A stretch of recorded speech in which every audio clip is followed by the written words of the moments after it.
मंत्र जाप में दृढ़ विश्वास हो, संदिग्धो ही हतो मंत्रो व्यग्र चित्तो हतो जपा।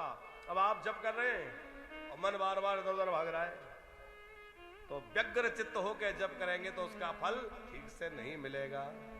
माताओं की आदत होती है जप करते हैं, अब उनकी जिम्मेवारियां बहुत है, तो कई बार रसोई में भी मन लगा रहता है, कई बार मोबाइल में थोड़ी टू टू हुई तो ये देखा कि कहीं किसी का व्हाट्सएप आ गया क्या, तो ध्यान इधर उधर हो जाता है।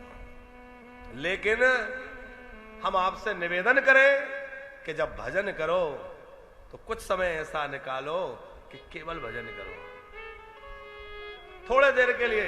देखो जीवन में अभी 24 घंटे मिले और कदाचित 26 मिले होते तो अभी हमारा काम 26 में फैल जाता, और कहीं 20 ही घंटे होते तो 20 में भी समेटते कि नहीं किसी तरह। तो जितना समय मिला है उतना कम पड़ रहा है, और जितना मिल जाएगा वो भी कम पड़ेगा, पर जो मिला है यदि उसी का सदुपयोग करने लग जाए तो भैया हमारा जीवन संवर जाए। 1 घंटा भी भगवान के लिए ईमानदारी से दे दो।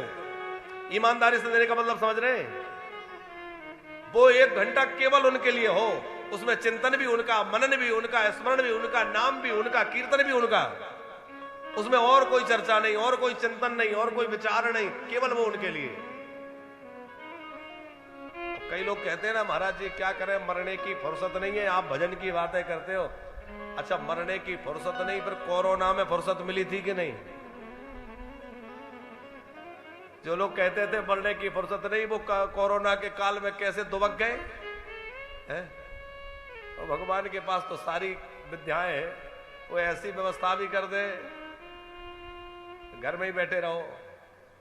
इसलिए भैया जो समय मिला है उसमें से कुछ समय निकालें जिसमें भगवान का भजन हो, ईमानदारी से भजन हो। अच्छा जिस काम को हम महत्वपूर्ण समझते हैं उसके लिए समय निकाल लेते हैं, ये बिल्कुल झूठी शिकायत है कि क्या करें समय नहीं मिलता। समय नहीं मिलता ये जो बहाना है ये बिल्कुल गलत है, और भगवान से ही नहीं, कोई आपसे वैसे भी कहे ना, आप कहे बड़े दिन से आए नहीं, बोले क्या करें समय नहीं मिलता, तो समझ लो झूठ बोल रहा है। बड़े दिनों से आपने तो फोन ही नहीं किया, बोले क्या करें समय नहीं मिलता, बिल्कुल झूठ बोल रहा है।